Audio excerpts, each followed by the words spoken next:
le Seigneur m'a montré de parler de la guérison, de l'importance de la foi et de ce que c'est que croire en ce qui concerne la guérison. Et j'aimerais donc que nous prenions pour commencer, et je voudrais prier pour cela, Hébreux chapitre 1 pour commencer. Alléluia, gloire à Dieu. Juste le temps que j'ouvre mes notes.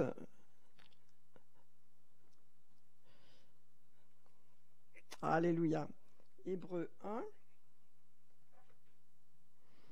Alléluia, alléluia. Merci Seigneur. Seigneur, nous voulons te remercier ce matin. Alléluia, pour l'onction de guérison qui est au milieu de nous, Seigneur. L'onction qui est sur ta parole, elle est là, Seigneur. Cette onction, elle est en nous, elle est avec nous, elle est toujours là. Et Seigneur, que ta parole nous éclaire et que nos cœurs soient ouverts ce matin. Où que nous soyons dans l'église ici en présentiel ou en suivant ce culte, recevez, que vos cœurs s'ouvrent et que vous receviez cette parole de vie qui transforme nos cœurs et qui nous donne abondamment tout ce dont nous avons besoin. Amen, amen. Alors prenons, pour commencer, j'aimerais qu'on lise un passage dans Hébreux chapitre 1. Alléluia, voilà, juste... c'est important parce que vous voyez, souvent, on ne vit souvent que dans le naturel. On oublie que la foi, c'est pas naturel. La foi voit à ce qui est surnaturel, spirituel.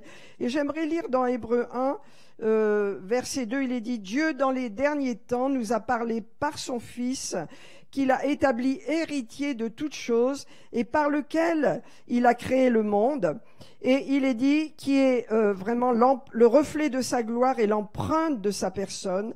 Et il soutient toutes choses par sa parole puissante. Et il est dit, n'est-ce pas, qu'il a fait la purification des péchés et s'est assis à la droite de la majesté divine. Amen. Donc ce qui nous intéresse, mes amis, c'est que dans les derniers temps, Dieu parle par le Père, par le Fils, et il l'a fait héritier de toutes choses, et il a établi toutes choses à travers Jésus-Christ. Et il a établi des choses que l'on ne voit pas comme éternelles. N'est-ce pas? Parce que le Seigneur a établi des choses éternelles qui sont invisibles à nos yeux, mais qui sont visibles aux yeux de Dieu. Et donc, lorsque nous libérons notre foi, eh bien, cette foi, elle s'attache à ce qui est invisible. Mais les choses invisibles, il est dit, sont éternelles. Alors, j'aimerais, pour commencer ce message, vous dire que Dieu ne change pas. Le Seigneur ne change pas. C'est quelque chose qui doit être établi dans nos cœurs. Ce qu'il a fait, ce qu'il est, il y a des années, des milliers d'années, il n'a jamais changé. N'est-ce pas? Il est un Dieu d'amour, il est un Dieu bon, il est un Dieu qui guérit, il est un Dieu qui sauve, il ne change pas. Et donc dans Malachie 3,6, il est dit « Car je suis l'Éternel, je ne change pas ». C'est important, c'est une déclaration de Dieu, je ne change pas. Et donc vous voyez, le Seigneur dans l'Ancien Testament a fait quelque chose d'extraordinaire. Vous connaissez la Pâque juive, n'est-ce pas, dans Exode 12. Et nous voyons que la guérison est manifestée déjà là. Lorsque les Hébreux doivent quitter l'Égypte, eh bien le Seigneur leur dit, entrez dans vos maisons et fermez vos portes, prenez un agneau, sacrifiez-le tel jour, n'est-ce pas, prenez le sang de cet agneau, mettez-le sur les linteaux de vos portes et restez à l'intérieur, parce que l'ange de la malédiction va passer de la destruction, l'ange de la mort, et il ne vous touchera pas. Et tout ça, c'est une image, bien sûr, de Jésus. C'est quelque chose qui s'est passé en vrai, bien sûr, mais c'est une image de la protection de Jésus au travers de son sang et de son sacrifice. Mais ce qui est extraordinaire, c'est que tous les Hébreux étaient esclaves. Ça veut dire que tous les Hébreux étaient maltraités, ils étaient mal nourris, ils avaient été frappés, ils avaient été agressés de toute façon. On ne nous dit pas en détail, mais on imagine, n'est-ce pas? Mais ce qui est extraordinaire, c'est que lorsqu'ils sont sortis, il est dit qu'ils étaient forts, ils étaient vraiment une armée et ils étaient tous forts. Il y a un passage dans l'Écriture, c'est le psaume 105, qui dit « Le Seigneur fit partir son peuple avec de l'argent et de l'or, et nul ne chancela dans ses tribus. » Ça veut dire plus personne n'avait de faiblesse, plus personne n'était handicapé, plus personne n'avait de problème de douleur, de faiblesse, de quoi que ce soit. Leur corps avait été transformé, visité parce qu'ils avaient pris l'agneau. Ils avaient mangé l'agneau. Parce que l'Éternel est celui qui guérit. Et on voit que pour sortir d'Égypte, pour sortir du péché, parce que l'Égypte représente le péché, pour nous c'est le salut, c'est une image de notre salut, eh bien nous sommes sortis de cette malédiction qui est la maladie. Parce que la maladie est une malédiction et nous devons apprendre à ne pas, on peut dire, être amis de la maladie. Beaucoup sont amis de la maladie, n'est-ce pas? Ils la considèrent pas comme un ennemi. Alors ils la soignent, ils l'entretiennent, mais nous allons voir que nous devons considérer la maladie comme un ennemi. La maladie est destructrice. Vous voyez, nous sommes des enfants de Dieu, nous sommes appelés à prêcher l'Évangile, nous sommes appelés à tendre la main aux gens, nous sommes appelés à aimer les gens, nous sommes appelés à partager notre témoignage. C'est notre appel, n'est-ce pas? Mais lorsque quelqu'un est malade au milieu de nous, qu'est-ce qu'il fait? Il souffre. Son témoignage est arrêté, ses actions avec les autres sont arrêtées, la personne est dans son lit, le médecin est là, il y a des informations déprimantes et automatiquement il y a des angoisses, il y a la peur qui est là, il y a toutes les situations négatives parce que la maladie est une oppression diabolique. Et ça, il faut le dire, mes amis. La maladie n'est pas quelque chose de naturel. Le Seigneur l'a traité comme une oppression diabolique. Et nous-mêmes, si nous voulons vivre pleinement guéris, nous devons considérer la maladie comme Dieu la considère. Elle est la conséquence du péché. Elle est la conséquence de l'échec d'Adam et Ève, n'est-ce pas? Et elle est vraiment une malédiction sur l'humanité. Elle conduit les gens à vraiment, on peut dire, devenir esclaves, si vous voulez, de cette maladie et donc ne plus avoir l'envergure qui est la leur, la liberté qui est la leur, la force qui est la leur, parce que la maladie les étreint. La maladie a pour but de les opprimer. Et c'est cela que fait la maladie. Si la maladie n'est pas votre ennemi, eh bien je pense qu'après ce message, la maladie va devenir votre ennemi. Vous allez la considérer comme Dieu la considère. Parce que la maladie vient de l'ennemi. Je ne dis pas que vous avez un démon parce que vous êtes malade, parce que les démons n'ont pas de pouvoir sur les chrétiens dans votre esprit, mais dans votre corps. C'est le lieu où ils attaquent. Parce que notre corps est en contact avec le monde, n'est-ce pas? Et notre corps peut être attaqué par des esprits de maladie, par des esprits d'infirmité. La maladie vient toujours par un esprit d'infirmité. Et la maladie, bien, elle restreint absolument tout ce que nous sommes, tout ce que nous voulons faire. Elle nous coupe de notre témoignage, elle enlève notre joie. Tout de suite, nous devenons oppressés, n'est-ce pas? Parce que la maladie est un ennemi. Alléluia, nous devons le croire. Et voyez, le cœur du Seigneur, c'est d'envoyer sa parole et de nous guérir. Et la parole qu'il a envoyée, c'est Jésus. Jésus est la parole de vie qui est venue pour guérir les cœurs brisés, mais également pour guérir les corps. Et lorsque nous regardons dans Luc 4, si vous voulez, prenez avec moi, si vous avez votre Bible ou quoi que ce soit d'autre, dans Luc chapitre 4, nous voyons ce que Jésus a déclaré sur lui-même. Et il a déclaré cela à Nazareth. Parce que Jésus, quand vous étudiez sa vie, Jésus a toujours voulu guérir les gens. Il sait ce que c'est que l'oppression qu'il y a sur l'humanité depuis que le déluge est venu. Après la génération du déluge, la maladie s'est multipliée. Les gens avant vivaient des centaines et des centaines d'années. Après le déluge, la vie a été raccourcie et la maladie a frappé, la mort a frappé, n'est-ce pas? Et le Seigneur est venu, il sait ce que nous vivons. Il sait ce que nous supportons quand nous sommes malades. Mais le danger, mes amis, c'est de ne pas identifier l'ennemi. C'est de croire que la maladie est naturelle et de la dorloter, la maladie. Alors il faut faut la soigner, et puis voilà, je suis malade, etc.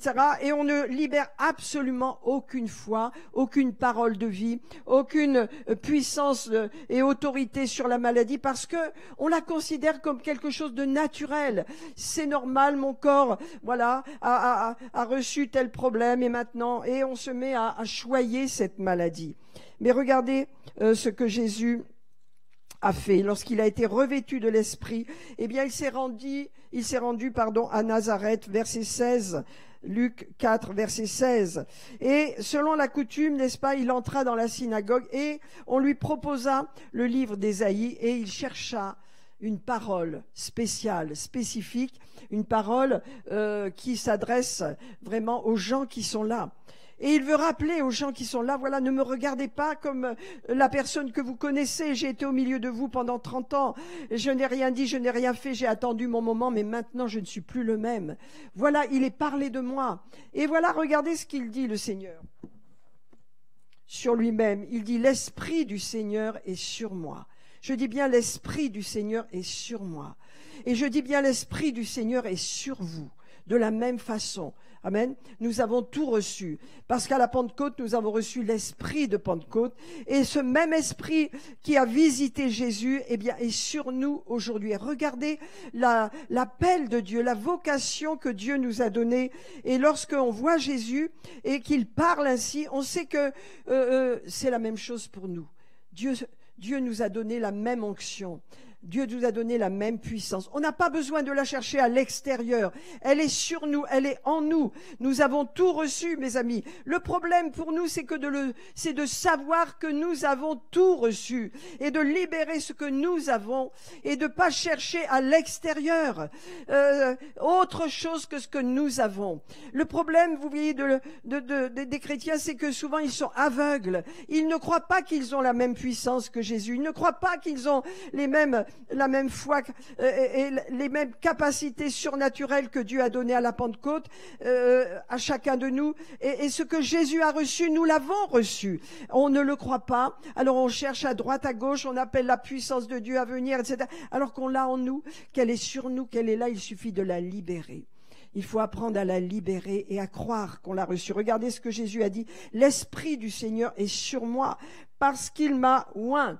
Il m'a, on peut dire, consacré par l'onction.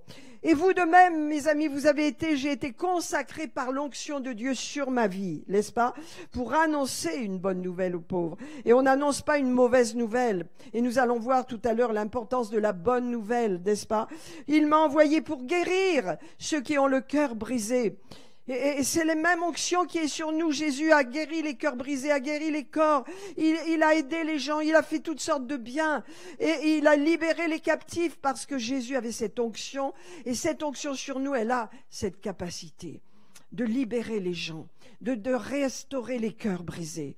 Combien de tous ces jeunes que nous avons vus se faire baptiser, et vous-même qui êtes là présents, mes amis, mes frères et sœurs, combien de vous ont eu des cœurs restaurés, des cœurs brisés qui étaient peut-être à l'intérieur de vous cachés, mais parce que vous avez appris à prier, appris à parler à Dieu, Dieu a répondu à vos prières, vous a restauré votre famille, a fait des choses glorieuses, merveilleuses, parce que il a restauré vos cœurs, parce que c'est ce qu'il veut faire. Et vous voyez tous ces jeunes que nous avons vus passer par les eaux du baptême, d'où venaient-ils? Quelles étaient leurs vies? Moi, je n'ai pas entendu leur témoignage quand ils se sont baptisés. Après, ils ont donné leur témoignage. Les uns et les autres étaient dans des vies terribles. Et beaucoup de drogue, beaucoup de problèmes, beaucoup de vie dans les boîtes de nuit, des choses comme ça. Mais Dieu les a touchés. La sainteté de Dieu est venue dans leur vie. Leurs péchés ont été pardonnés.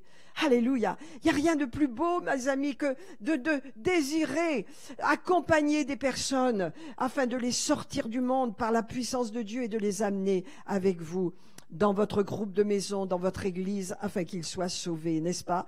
Et regardez, vous êtes loin, je vous le dis, vous avez reçu la consécration de Dieu par l'onction. Et il est dit, l'Esprit du Seigneur est sur moi, parce qu'il m'a consacré par l'onction. C'est le sens du mot oint, pour annoncer une bonne nouvelle aux pauvres. Et vous savez, la pauvreté, c'est pas, bien sûr qu'il y a aussi la pauvreté physique, c'est une malédiction, la pauvreté, mais il y a aussi la pauvreté de la vie. les gens qui vivent dans un état de pauvreté mentale terrible, où ils sont vraiment limités, où ils ne voient rien, où ils se pensent comme des victimes et ils sont complètement cassés, brisés. Et ce sont des pauvres. Et Jésus veut leur annoncer une bonne nouvelle. Et cette bonne nouvelle, n'est-ce pas, c'est que en Jésus-Christ, cette pauvreté de vie, cette pauvreté financière, cette pauvreté mentale, eh bien, elle est libérée par la bonne nouvelle de Jésus-Christ. Que Jésus a porté tout cela, nous allons le voir. Et que nous sommes délivrés de ces choses. Alors il est dit, voilà, il m'a envoyé pour guérir ceux qui ont le cœur brisé. Amen. Pour guérir les cœurs brisés, il faut vous-même avoir été restauré. Et je crois que dans l'Église, nous sommes restaurés, mes amis. On ne peut pas rester toute sa vie avec des cœurs brisés à pleurer sur son passé. Il faut avancer. Alléluia, vous avez été guéris. Vous avez été restaurés, mes amis. Alléluia, regardez devant vous maintenant. Alléluia, oublions le passé, allons de l'avant pour guérir vraiment ceux qui ont le cœur brisé. Pour guérir ceux qui sont, on peut dire, enfermés dans leur monde d'esclavage de toutes sortes. Regardez, il m'a envoyé, dit Jésus, l'Esprit du Seigneur Dieu, mon Père, est sur moi. Il m'a envoyé pour guérir ceux qui ont le cœur brisé, pour proclamer aux captifs la délivrance. Et là, vous avez affaire au monde des démons. Il faut le dire, Jésus est venu pour chasser les démons. Et il nous a donné l'autorité pour chasser les démons. La maladie, derrière la maladie, il y a un démon. Vous devez apprendre à chasser les démons et à ne pas accepter la maladie dans vos corps. Et lorsque vous savez que derrière toute maladie, il y a un démon, vous pouvez vous opposer spirituellement à ce démon et le chasser loin de vous. Au nom de Jésus, nous allons le voir. Alléluia. Donc le Seigneur a été envoyé pour guérir ceux qui ont le cœur brisé, pour proclamer aux captifs la délivrance, alléluia, et aux aveugles le recouvrement de la vue. Tous ceux qui ne voient plus rien, qui ne voient pas la splendeur de l'évangile. Il y a les aveugles, bien sûr, qui ne voient pas. Dieu veut leur ouvrir les yeux, mais il y a aussi ceux qui sont aveugles. Oh Seigneur, je prie que toutes les cécités spirituelles maintenant soient brisées au nom de Jésus et que ta lumière éclaire les yeux spirituels de chacun afin qu'il voit briller la splendeur de ton évangile, cette bonne nouvelle. Amen. Et pour envoyer libres les opprimés et pour annoncer une grâce, alléluia, du Seigneur. Nous sommes dans la grâce de Dieu aujourd'hui encore, et donc nous pouvons annoncer la grâce de Dieu, nous pouvons annoncer le salut, nous pouvons annoncer la guérison parce que nous sommes dans ce temps. Et il est écrit, là le Seigneur a dit, et également pour proclamer aux captifs, à ceux qui sont emprisonnés. Et vous savez, ça nous parle de problèmes mentaux, ça nous parle de prison spirituelle, mais de prison aussi totalement démoniaque, comme la dépression, comme toutes ces choses. Alléluia, nous avons cette puissance. Alléluia, le Seigneur a mis sur nous, en nous, de délivrer les captifs, de libérer des paroles de vie, de libérer la délivrance par nos paroles, parce que nous sommes, parce que Dieu a dit, je parlerai au travers de toi, je ferai en sorte que tu libères ma puissance par tes paroles. Alléluia, n'attendez pas quelque chose de l'extérieur. Comprenez que vous avez tout en vous. Alléluia. Vous avez la puissance de libérer des paroles de guérison et de délivrance. Alléluia. Parce que c'est ce que vous avez reçu. Alléluia. C'est ce que vous êtes. Et donc, mes amis, maintenant, quand nous avons fait cette petite étude sur ce qu'est la maladie, c'est un ennemi. Derrière la maladie, il y a des démons. Nous devons apprendre à les reconnaître et ne pas, on peut dire, vraiment être familier avec la maladie. C'est un ennemi. Vous devez haïr ce que Dieu est et vous devez aimer ce que Dieu aime. Dieu aime que vous soyez guéris. Dieu aime que vous soyez en bonne santé. Et Dieu est la maladie. Il l'a montré combien de fois. Amen. Vous voyez, dans Jean 3,14, le Seigneur lui-même va dire, de même que Moïse éleva le serpent dans le désert, de même il faut que le Fils de l'homme soit élevé, n'est-ce pas, afin que tous ceux qui croient en lui puissent être sauvés, n'est-ce pas, mais il va être élevé où, Jésus? Alléluia. Avant cela, je voudrais vous parler rapidement de ce qui se passait lorsque le peuple était dans le désert et qu'il était très très mécontent. Il était toujours en train de râler, d'être mécontent après Moïse. Alors Alors, il y a eu un jugement qui est descendu là et des serpents venimeux, terribles sont venus et ont commencé à mordre les gens. Les gens sont morts par centaines, par milliers. Ils mouraient. Alors, Moïse a intercédé et le Seigneur a dit, bien écoute, élève sur un bâton, sur un bois, élève un serpent, forme un serpent d'airain, n'est-ce pas? Élève-le sur le bois, et tous ceux qui seront mordus et qui regarderont le serpent seront guéris. Alléluia. Voyez, le serpent, c'est la malédiction. Vous comprenez? Et donc Jésus sur le bois de la croix est devenu malédiction. Il a porté nos maladies, il a porté toutes les maladies. Il est dit que son visage n'était plus reconnaissable tellement la maladie l'avait transformé. Vous voyez, il a porté toutes les maladies en son corps sur la croix. Et lorsque nous considérons cela, mes amis, eh bien, nous avons besoin de comprendre que notre foi doit être libérée lorsque nous sommes malades. Notre foi doit être libérée parce que Jésus a payé le prix. La maladie ne doit pas être attachée à notre vie. La maladie ne doit pas être attachée à notre famille. La maladie ne doit pas s'attacher à vous sous toutes ses formes parce que Jésus l'a porté. Et de même que le serpent d'airain a été élevé dans le désert. Et vous savez, dans le désert, certains sont restés dans leur tente, n'ont même pas voulu participer à ce que Moïse disait. D'autres ont refusé et ils sont morts. Mais ceux qui ont regardé le serpent d'airain alors qu'ils étaient piqués ont été guéris. Alléluia. Et mes amis, à nous de regarder le serpent d'airain. Le serpent d'airain, c'est Jésus-Christ. À nous de savoir, de comprendre et de libérer notre confiance en Dieu pour ce qu'il a accompli sur la croix. N'est-ce pas? Et c'est ça la clé. C'est cela la clé. Il nous dit, comme Moïse éleva le serpent, de même, Jésus dit, je vais être élevé moi aussi sur la croix. Mais tous ceux qui vont regarder à moi, tous ceux qui vont croire, ils vont être sauvés et ils vont être guéris. Amen. Alléluia.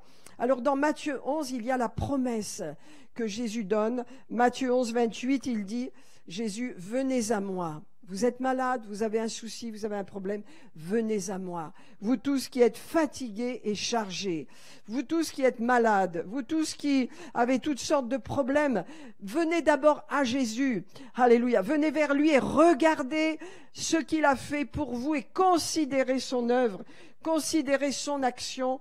Alléluia. N'est-ce pas? C'est important. Et Jésus dit, venez à moi et je vous donnerai du repos. Ça veut dire, je libérerai sur vous ma paix.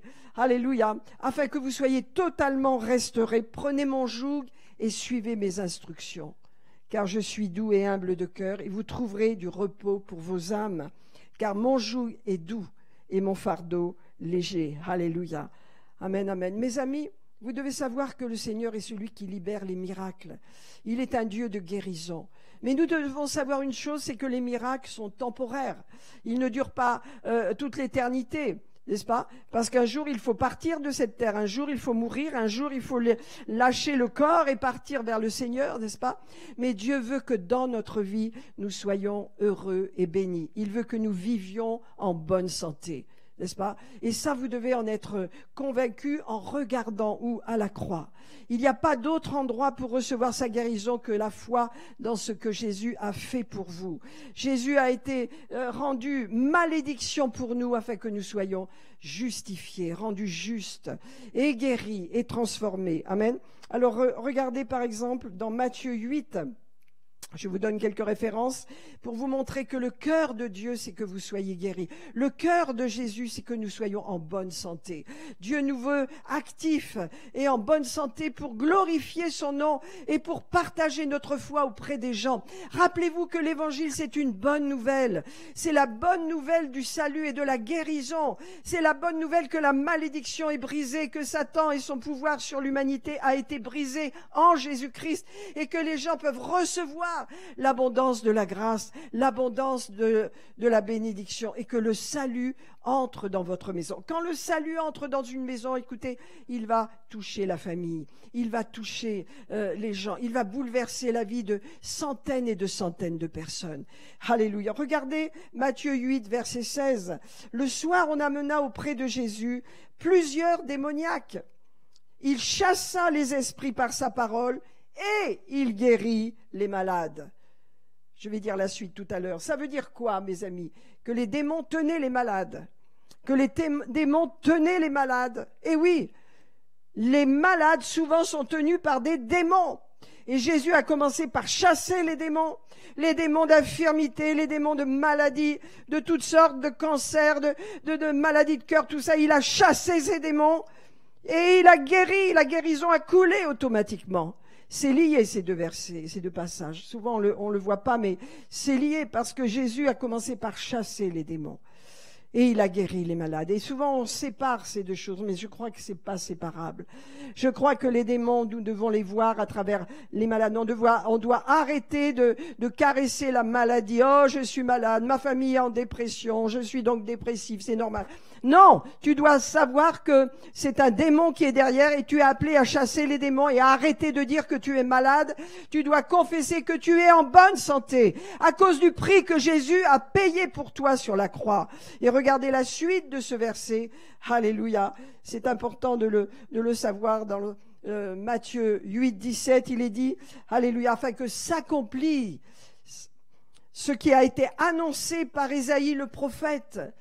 Il a pris nos infirmités et il s'est chargé de nos maladies. Alors, comment est-ce que vous vous voyez? Comment est-ce que vous parlez de vous? Comment est-ce qu'on se considère quand on est malade? Il faut apprendre à rejeter la maladie, à dire non, maintenant je confesse la parole. Cette maladie ne m'appartient pas, elle n'a aucun pouvoir sur moi. Je n'en veux pas, parce que Jésus, n'est-ce pas, eh bien, il a pris mes infirmités, il a pris mes douleurs, il a pris mes maladies, il s'en est chargé, donc moi je suis libre. Et je veux me voir en bonne santé. Même si vous traversez et que le médecin vous dit, vous savez, qui a plus d'autorité dans le monde? Notre Créateur. Si le médecin vous dit, vous avez une maladie de cœur, ou vous avez un cancer, vous avez ci, vous avez ça, ok, vous vous faites soigner, mais ça vient en second. La première personne à laquelle vous adressez, c'est votre Dieu. Et la première parole que vous confessez, cette maladie ne m'appartient pas. Cette maladie n'est pas à moi. Cette maladie de cœur, je n'en veux pas. Je la refuse au nom de Jésus. Esprit de maladie, je te chasse de ma vie car Jésus a porté toutes mes maladies, toutes mes souffrances, toutes mes douleurs. Je ne veux pas de cette maladie, je la rejette au nom de Jésus. Alléluia. Aucune infirmité ne s'approche de moi. Aucun cancer ne s'approche de moi. Je refuse cette déclaration. Je ne me vois pas comme quelqu'un de malade. Je crois dans ce que Jésus a fait. Mes amis, nous avons étudié combien nous avons été créés pour croire. C'est la première chose qu'on a étudiée, créés pour croire. Est-ce que vous voulez bien croire de tout votre cœur, pas avec votre tête uniquement, mais dans votre cœur? Que l'œuvre de Jésus est au-dessus de toutes les déclarations des médecins, de toutes les déclarations qui peuvent être faites sur votre santé et qui sont négatives. Jésus a porté nos maladies sur le bois de la croix. Il a porté nos douleurs, nos infirmités. Je les refuse au nom de Jésus. Ça ne m'appartient pas. Même si j'ai encore des symptômes, des douleurs dans mon corps, ça m'est égal. Je considère que je suis en bonne santé. Je considère que je suis guéri à cause de ce que Jésus a fait. Amen. Comment considérer la maladie? Comme un ennemi, mes amis. Et voilà, je le dis parce que je sais de quoi je parle. Moi, j'ai une maman merveilleuse, c'est vrai, mais elle est tombée malade, elle a eu des problèmes de santé. Elle adorait sa maladie parce que tout le monde s'occupait d'elle. Tout le monde était, voilà, elle avait une maladie qui était, comment on appelle ça, une décalcification des os, je ne sais pas quoi, enfin bref. Mais alors, oh là là, je suis ci, je suis ça. Et elle dorlotait beaucoup, sa maladie, ça m'énervait beaucoup, mais on ne pouvait pas la changer. C'était tout le monde s'intéresse à moi parce que je suis malade. Et vous savez, il y a des gens comme ça. Attention.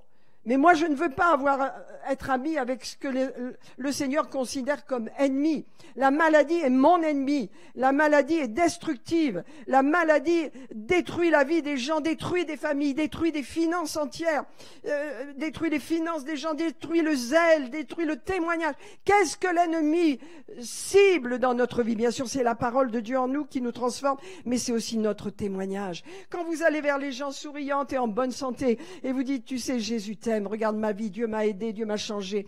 Vous êtes un témoignage, les gens disent, oh, c'est formidable. Et ils sont touchés. L'ennemi ne veut pas qu'on ait un bon témoignage. Alors, il attaque, oh, je suis un dépressif, je suis malade, je suis ici. vous n'avez plus de témoignage. Et l'ennemi dit, ah, celui-là, il m'appartient. Il n'a plus aucun effet, il n'a plus aucun sel, il est plus rien, parce qu'il parle comme je veux qu'il parle. Jésus a porté mes maladies, Jésus a porté mes faiblesses, Jésus a porté mes infirmités. Je n'en veux pas.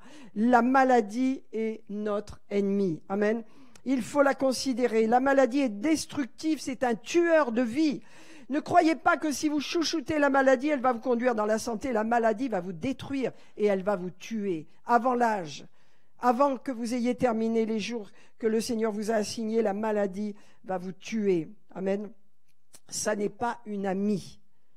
Considérez bien cela, ça n'est pas votre amie. C'est un ennemi. Elle est votre ennemi. Elle vient du diable. Alléluia. Elle vient du diable. Et si elle ne venait pas du diable, le Seigneur nous l'aurait dit, mais elle vient du diable. Regardez dans Luc 9, je vous le cite là, vous voyez quand Jésus veut envoyer ses disciples, qu'est-ce qu'il fait? Il leur donne force et puissance et pouvoir sur les démons avec la puissance de guérir les maladies. Les maladies et les démons, ça marche ensemble, je vous le dis. Et vous avez autorité pour chasser les démons. Quand la maladie s'approche de vous, vous la chassez au nom de Jésus. Alléluia, vous ne l'acceptez pas parce que vous savez que vous êtes guéri. Vous savez que vous avez la semence de vie dans votre esprit, la semence indestructible de la parole de Dieu et que vous avez la guérison vous appartient. Et que la maladie, si elle touche votre corps, elle va décamper. Sachez, mes amis, que la maladie ne touchera jamais votre esprit. Votre esprit est parfait, votre esprit est sain, votre esprit est puissant. Le Saint-Esprit vit dans votre esprit, n'est-ce pas? C'est votre corps que l'ennemi touche sur cette terre. Parce que nous sommes en contact avec le monde déchu qui est sur la terre. Alors c'est notre corps qui peut ramasser des choses, n'est-ce pas? Parce que sur la terre, il y a des choses, n'est-ce pas? Mais nous devons les refuser, alléluia, sur la base de ce que Jésus a fait. Et nous devons fortifier notre foi avec la parole de Dieu. Nous devons fortifier notre foi en regardant comment Jésus a guéri les malades, comment les malades se sont approchés de lui. Et nous-mêmes, nous devons avoir une déclaration de foi en ce qui concerne notre santé, n'est-ce pas? Et nous devons déclarer que, alléluia, Seigneur, tu as porté mes infirmités, tu as porté mes faiblesses sur la croix. Alléluia. Le prophète Ésaïe l'a déclaré. Alléluia. Tu as payé un prix, donc je te remercie parce que je suis en bonne santé. Amen. Donc, on va lire un passage dans Luc 13. Alléluia. Lorsque vous souffrez de douleur, regardez la douleur. Par exemple, une rage de dents, hein, vous avez un abcès. Bien sûr, il faut vous faire soigner, mais regardez ce que fait la douleur. Elle vous coupe tout de suite de votre énergie, de votre joie, de votre zèle. Bien sûr, la douleur, c'est terrible. Quand on souffre de quoi que ce soit, on cherche tout de suite à se soulager. Mais avant d'avoir cela, il faut apprendre à avoir un bouclier de foi puissant.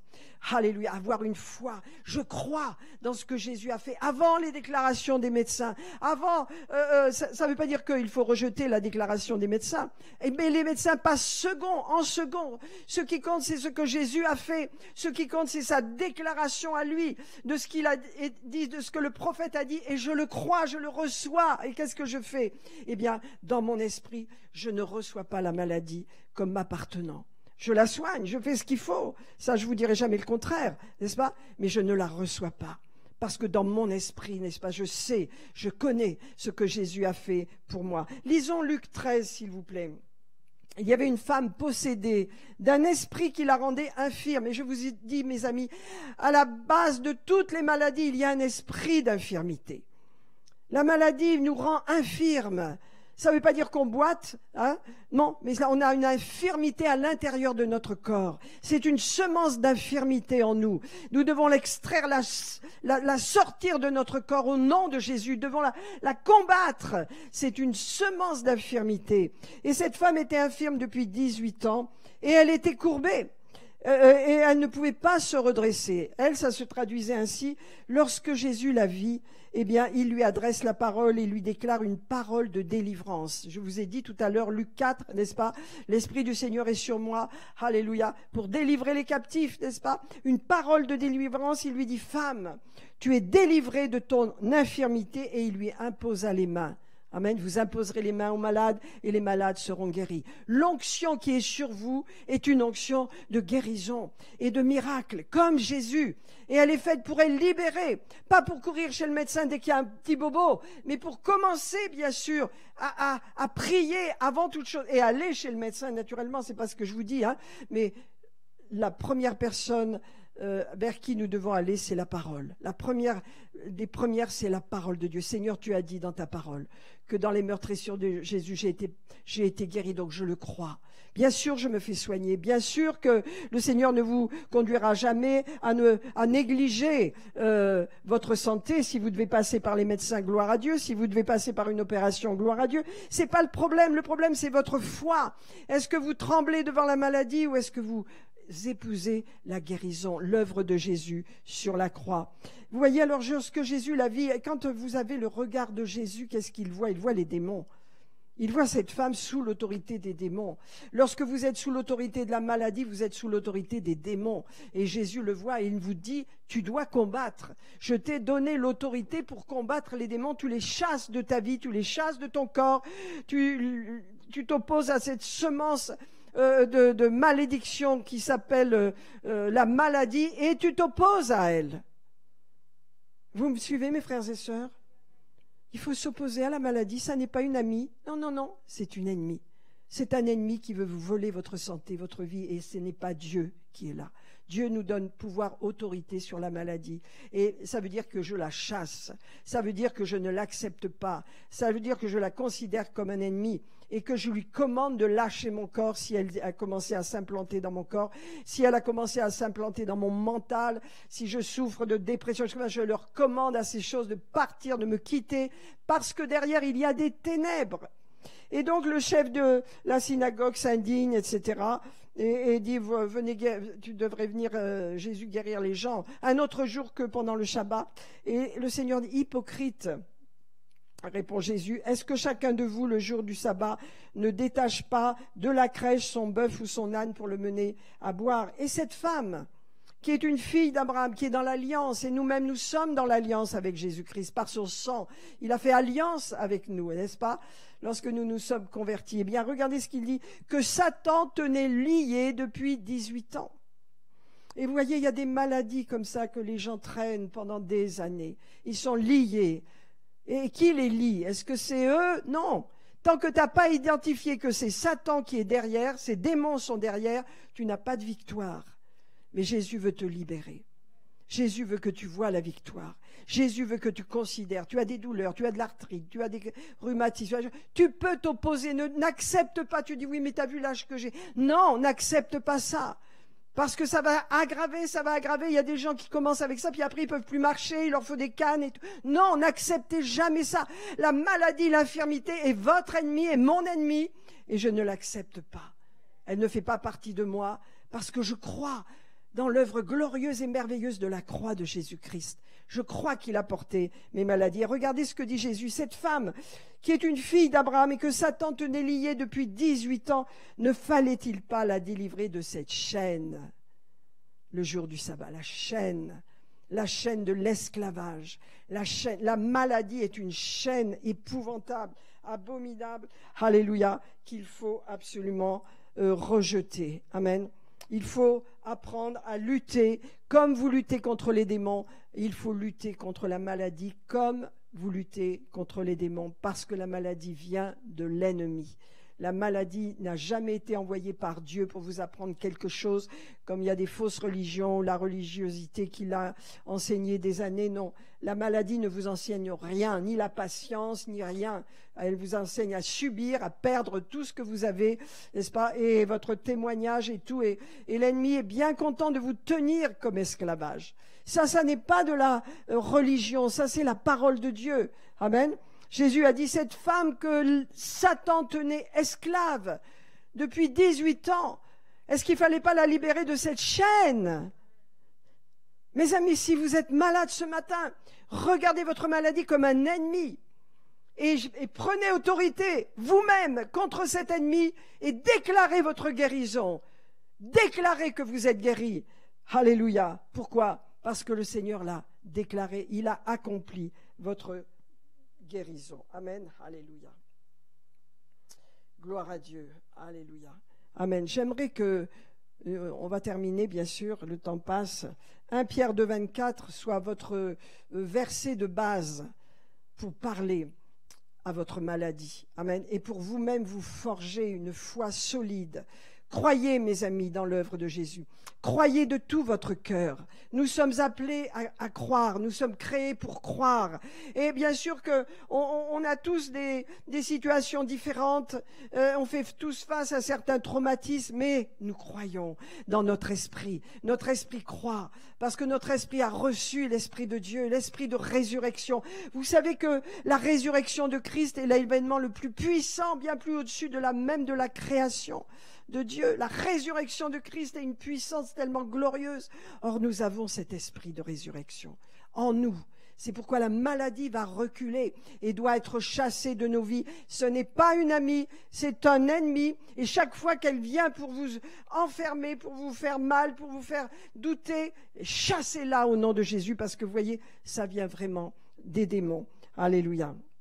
1 Pierre 2, 24 nous dit... Alléluia. Lui qui a porté, c'est le passé. Jésus, c'est fait. C'est fait. Il y a 2000 ans. Est-ce qu'on doit demander à Dieu quelque chose? Non. Il faut croire simplement dans la parole. Je ne vais pas lui demander au Seigneur d'être guéri, parce que ma guérison a déjà été accomplie. Votre guérison a déjà été accomplie. Lisez ce verset. Lui qui a porté lui-même nos péchés en son corps sur le bois, afin que morts au péché, nous sommes morts au péché. C'est fini le péché pour nous.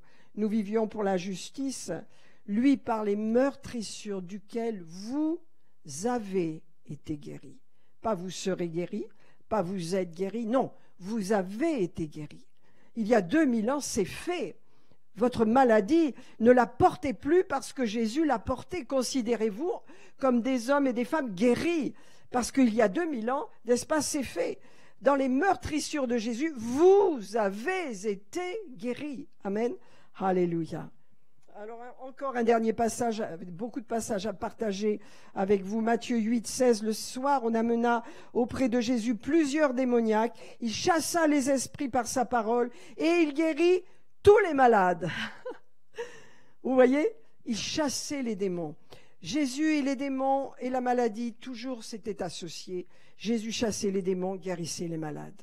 À partir du moment où les démons ne sont pas chassés, ils règnent. Ils peuvent régner par des raisonnements. Et ces raisonnements, on appelle ça des forteresses dans nos pensées. Oh, moi j'ai tel problème, je me soigne depuis tant d'années, mais c'est normal, voilà, parce que j'ai ci, je souffre ci. Et on ne s'attaque pas par la foi à ce qui nous fait mal, n'est-ce pas? Vous savez, la foi, c'est croire dans le monde invisible avant que ça se manifeste dans le visible. Alléluia, les choses invisibles sont éternelles, mais les choses visibles sont le fruit de ce qui est invisible. C'est pourquoi, lorsque nous nous attaquons à notre guérison, ça ne veut pas dire qu'on n'a pas de douleur, qu'on n'a pas de problème, mais on commence à dire « je crois ». Je crois, tout commence là. Je crois que je suis guéri. Je crois qu'il y a 2000 ans, ces douleurs, cette maladie, tu l'as portée sur la croix. Je crois que ça ne m'appartient pas. Merci Seigneur. Et je crois dans mon cœur. J'ai entendu des témoignages extraordinaires de personnes, notamment une personne qui avait un problème aux yeux. Et elle s'est mise devant Dieu et a commencé à confesser dans les meurtrissures de Jésus, je suis guéri. Il y a 2000 ans, j'ai été guéri, j'ai été guéri. Ça ne m'appartient pas et maintenant je le crois, Seigneur. Alléluia. Merci, Seigneur. Et c'est fait. Alors les gens disent, oh, voilà ton œil, dis donc, il y a un truc là, ça va pas du tout. Je suis guéri. Ça a duré plusieurs années. Mais lui, il savait qu'il était guéri. N'est-ce pas? Et un jour, il a regardé dans son miroir et c'était parti ce problème qu'il avait à l'œil. Est-ce que c'était un œil qui tournait ou un œil qui ne voyait plus rien, qui était, comment on appelle ça, oui, blanc, ou qui était même, il ne voyait plus rien. Son œil est revenu. Alors les gens disent, ah, tu es guéri. Mais il a dit, non, non, ça fait 2000 ans, j'ai été guéri. C'est pas ça ma foi. Tu crois dans ce que tu vois. Vous voyez, nous croyons dans ce que nous voyons, ça s'appelle la chair. Mais la foi, elle confesse, elle croit ce qui n'est pas visible. Et ça, c'est ça notre épreuve à nous de foi. C'est de croire contre toute situation comme a fait Abraham, n'est-ce pas? Il a cru malgré qu'il était un homme âgé qui ne pouvait pas avoir d'enfant. Il a cru envers et contre tout. Et c'est ça la foi. C'est pourquoi il est le Père de la foi pour nous. Parce que si vous avez des symptômes et que vous écoutez vos symptômes, ça veut dire que vous êtes dans la chair et que vous n'avez aucune foi.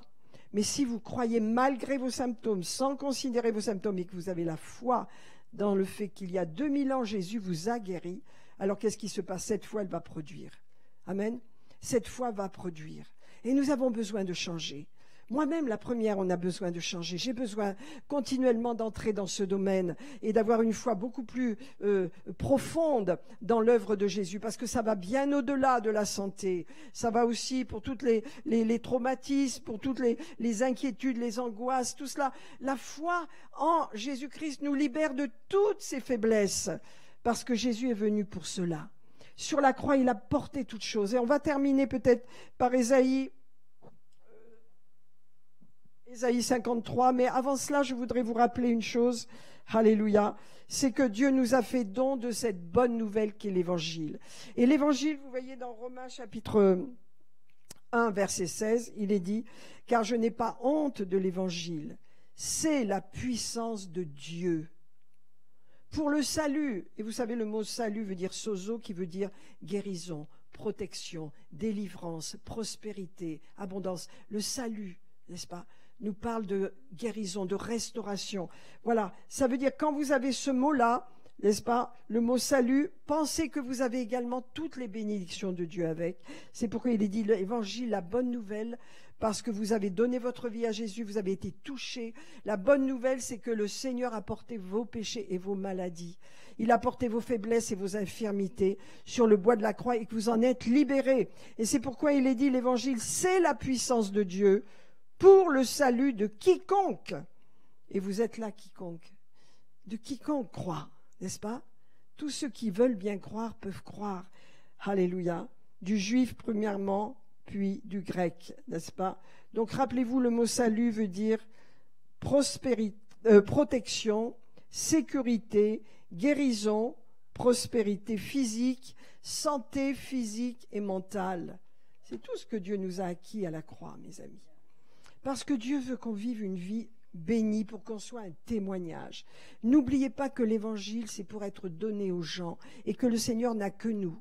Nous sommes les personnes qui apportons l'évangile au monde à travers notre monde d'influence, à travers le milieu auquel nous sommes confrontés, les personnes que nous connaissons, n'est-ce pas? C'est à elles que nous annonçons l'évangile. Si nous sommes en mauvaise santé, si nous nous portons mal, si nous avons toutes sortes de problèmes, quel témoignage on peut avoir?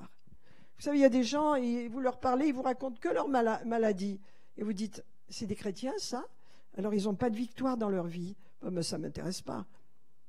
Alors, je ne dis pas de forcer la note, mais en tous les cas, Dieu nous veut en bonne santé parce que c'est un témoignage pour ce monde. Les hôpitaux sont pleins, les gens sont malades. C'est pas pour faire un complexe parce que vous avez une maladie, vous avez quoi que ce soit. Simplement, c'est pour vous encourager à mettre vos yeux sur Jésus, à regarder aux choses invisibles avant que les choses visibles se manifestent. Si vous regardez à Jésus, il a porté, alléluia, nos maladies et nos faiblesses il y a 2000 ans pour que nous n'ayons pas à les... Pourquoi il a fait cela? Qu'on n'ait pas à les porter, n'est-ce pas? Pourquoi il nous a sauvés? Pour qu'on lui appartienne. Pourquoi il nous a guéris de toutes nos maladies il y a 2000 ans? Pour qu'on ne soit pas malade, pour qu'on soit en bonne santé et qu'on parte dans l'éternité en bonne santé. Vous savez, en ce moment, il y a énormément de gens qui partent dans le Seigneur sans connaître la mort. Ça veut dire ils partent comme ça dans le ciel, hein? Ils laissent leur corps, alors tout le monde dit « Ah ben ils sont morts », mais en vérité ils sont rentrés dans la présence de Dieu directement. Parce que nous sommes dans les temps où vraiment la communion avec Dieu est en train d'être intense auprès de beaucoup de croyants. Notamment, il y a eu ce prophète, hein, qui dit Joshua. TB, oui, je ne sais plus, Joshua, je lisais son témoignage et tout ce que dit sa femme, eh bien cet homme, un homme remarquable, je crois qu'il est de Kinshasa, enfin bref, je ne sais plus très bien. En tous les cas, j'ai entendu son message avant de partir, il a appelé son église il a fait une réunion et il a dit, vous savez mes amis, je vais partir. Le Seigneur me l'a dit, je vais partir dans la maison de Dieu, je vais partir. Et il a fait son service. Et puis, il est rentré chez lui et il s'est allongé, il est parti dans la présence de Dieu. Il est parti. Et il y a plein de gens comme ça qui partent, vous voyez. Ça veut pas dire, je ne dirais pas le mot mort, ils ne meurent pas, ils partent dans la présence de Dieu. Parce qu'ils sont en communion et en même temps, le Seigneur veut dire, regardez, nous sommes dans ce temps-là, n'est-ce pas? C'est ainsi que je vais vous prendre. Et donc, c'est des gens qui ont des âges totalement différents. Celui-là, il était très jeune, cet homme, il avait 53 ans, il est parti dans la présence de Dieu. Il y a un autre grand serviteur de Dieu en Amérique du Sud, qui faisait, alors, l'Amérique du Sud, c'est des grands rassemblements. Donc, c'est un évangéliste, et le Seigneur lui dit, tu vas t'asseoir sur ta chaise, là, et devant tout le monde, tu vas rentrer à la maison. D'accord, Seigneur, je suis super content de partir à la maison. Et il le prévient un peu sa femme, et il en parle. Il dit, je vais m'asseoir et le Seigneur va m'amener. Il s'assoit devant des milliers de personnes et il s'endort, mais lui, il part vers le Seigneur. Et vous savez, c'est des témoignages qui rappellent que le Seigneur, quand il va venir, c'est ça qui va se passer. Il nous rappelle qu'on lui appartient. Alors c'est sûr que nous devons être en bonne santé, nous devons d'être en bonne santé pour être des témoins, non pas uniquement pour vivre pour nous-mêmes, mais pour témoigner de l'Évangile. Mais également, nous savons que notre vie lui appartient. Amen. Alléluia. Eh bien, je veux terminer par la prière afin que la guérison coule ce matin. Alléluia. Afin que votre foi, j'aurais beaucoup de choses à dire, j'ai pas le temps de le dire, mais je continuerai cet enseignement sur la guérison dimanche prochain. On a besoin d'avoir une foi solide et de considérer la maladie comme un ennemi et de ne pas vraiment la caresser et voilà et vivre avec elle comme si c'était une amie. C'est une ennemie qui vous conduira à la tombe avant l'âge. Et voilà, moi, je vais partir en bonne santé. N'est-ce pas? Et le plus tard possible. J'ai pas envie de partir avant l'âge, j'ai envie de partir le plus tard possible pour servir mon Dieu de tout mon cœur et en bonne santé. Et je le crois. Amen. Parce que Jésus, il a tout accompli. Si vous croyez dans ce que Jésus a dit, alléluia, si vous croyez dans l'œuvre de la croix, si vous savez vraiment ce qu'il a fait pour vous, eh bien votre foi va être activée. Vous allez croire. Non pas ce que vous ressentez, mais ce que vous êtes vraiment, ce que Jésus a fait pour vous. Amen. Et votre foi va être sur Jésus au lieu d'être sur votre corps. Alléluia. Et votre corps, en fin de compte, il passe en second, il doit obéir à votre esprit. Et quand votre foi, alléluia, est fortifiée, quand vous avez la foi profonde dans ce que Jésus a fait sur la croix pour vous, alors vous recevez les bénédictions de Dieu. Amen. Alléluia. Seigneur, je prie ce matin afin que ta guérison coule, alléluia, dans le corps de tous ceux qui en ont besoin ce matin. Alléluia, Seigneur, merci pour la guérison. Merci pour l'onction de Dieu, parce que tu as été loin pour guérir les malades, Seigneur. Oh, tu as été loin pour délivrer les captifs, Seigneur, pour rendre la vue aux aveugles, Seigneur. Oh, pour que chacun puisse être délivré de toutes ces chaînes, Seigneur. Et ce matin, je libère cette merveilleuse présence de Dieu. Et je déclare, Seigneur, que dans les meurtrissures de Jésus, nous avons été guéris. Et je prie que la manifestation de la guérison, Seigneur, soit libérée, Seigneur, dans les corps, au nom puissant de Jésus. Je déclare, Seigneur, que la maladie est vaincue et qu'elle n'a pas de pouvoir sur nos corps maintenant parce que nous croyons dans l'œuvre accomplie de la croix, Seigneur. Et nous croyons dans cette parole, Seigneur. Alléluia, de ce que tu as porté nos faiblesses et nos maladies, que tu as souffert pour nous, Seigneur, afin que nous soyons transformés en bonne santé pour te servir. Seigneur, je prie maintenant, alléluia, afin que tous ceux qui ont des problèmes de santé maintenant reçoivent cette guérison. Alléluia. Mettez la main, je sens la chaleur de Dieu ce matin sur ma main, je prie. Mettez la main sur un organe de votre corps où vous avez besoin d'être guéri. Mettez la main sur une partie de votre corps où vous souffrez. Alléluia. Gloire à Dieu. Et dans la foi, dans la confiance en Dieu totale, de ce que nous avons été guéris. Seigneur, je libère, Seigneur, alléluia, ta présence, Seigneur. et la manifestation de la guérison dans tous les corps. Et je lis tous les démons de maladie et d'infirmité sont vaincus et chassés au nom de Jésus. Je prends autorité sur tous ces démons de maladie et je les chasse et je les détruis, non plus de puissance sur les corps. Et je déclare la guérison totale. Alléluia. Quelles que soient les parties du corps qui sont malades, je déclare la guérison. Dans le nom puissant de Jésus. La guérison dans les poumons, la guérison dans l'estomac, la guérison dans les corps, en ce qui concerne les membres, les jambes, les articulations. Je déclare la guérison, Seigneur, totale. Alléluia. Seigneur, tu rétablis ces corps, Seigneur. Allez, je déclare la guérison des maladies cardiaques maintenant au nom puissant de Jésus. Je déclare la guérison, Seigneur, sur l'arthrite. Je déclare la guérison sur les rhumatismes, Seigneur, au nom puissant de Jésus. Je déclare, Seigneur, que toute cellule cancéreuse est liée, arrêtée, détruite par la puissance de Dieu. Alléluia. Que les cancers sont détruits par la puissance de Dieu, par l'onction de Dieu qui pulvérise ces œuvres de destruction. Nous lions tous ces démons au nom puissant de Jésus. Je les chasse. Alléluia. Je libère, alléluia, ton peuple, Seigneur. Par ta puissance, ton peuple est délivré et libéré, Seigneur. Alléluia, tu as dit l'onction est sur nous pour délivrer les captifs, Seigneur. Oh, pour renvoyer libres les opprimés. Seigneur, nous prions pour tous ceux qui sont opprimés dans leur mental, Seigneur, dans leurs pensées, tous ceux qui se voient et qui se pensent malades mentalement, malades psychologiquement, malades parce qu'ils sont en dépression. Père, je prie qu'ils ouvrent leurs yeux et qu'ils te voient agonisant sur la croix, défiguré, portant les maladies, les infirmités de tout genre. Alléluia, recevant dans ton corps ce qui était vraiment, ce qui nous accablait, tu l'as porté à notre place. Seigneur, ouvre nos yeux, ouvre les yeux, afin que la guérison coule. Oh, que l'huile du ciel coule abondamment sur tous ces personnes qui sont souffrantes, afin que ton Église jouisse d'une bonne santé, afin que chaque membre de l'Église soit sain, soit en bonne santé, soit guéri, soit restauré, soit renouvelé. Alléluia, parce que Seigneur, il y a 2000 ans, tu as porté les maladies et les faiblesses sur la croix, tu as porté les péchés de l'humanité, mais en Jésus-Christ, nous sommes guéris. En Jésus-Christ, nous sommes en bonne santé. En Jésus-Christ, nous nous réclamons, Seigneur, de ta santé. Nous nous réclamons, alléluia, d'avoir une santé florissante. Nous réclamons et nous déclarons que nous sommes en bonne santé.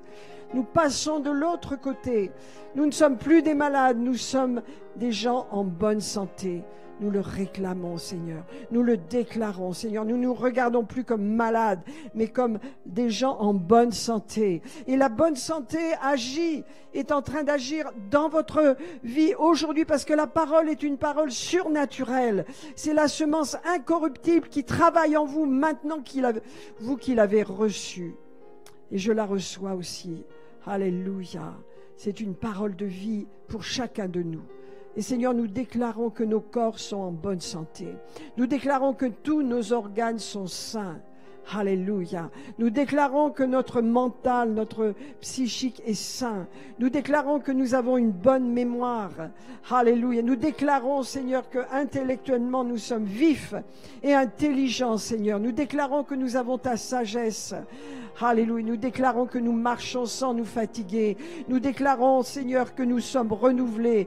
Alléluia. Comme l'aigle, Seigneur, et que nous rajeunissons comme l'aigle, Seigneur. Alléluia. Nous déclarons, Seigneur, que notre esprit est connecté à l'esprit de résurrection et que nous marchons avec une pleine assurance. Alléluia. Nous ne regardons pas aux manifestations de notre corps, mais nous regardons à ta parole, car nous sommes le peuple de ta parole, et dans tes meurtrissures, nous avons été guéris. Alléluia. 1 Pierre 2,24, Seigneur, c'est notre verset. Il y a 2000 ans, alléluia. Seigneur, la guérison est accomplie. C'est fait, on ne peut rien rajouter. Alléluia, rien enlever, c'est fait. Nous sommes guéris. Merci, Seigneur. Nous recevons. Nous recevons, Seigneur, nous recevons. Alléluia. nous recevons, tu restaures notre esprit ce matin. Oh, notre esprit est fort, Seigneur.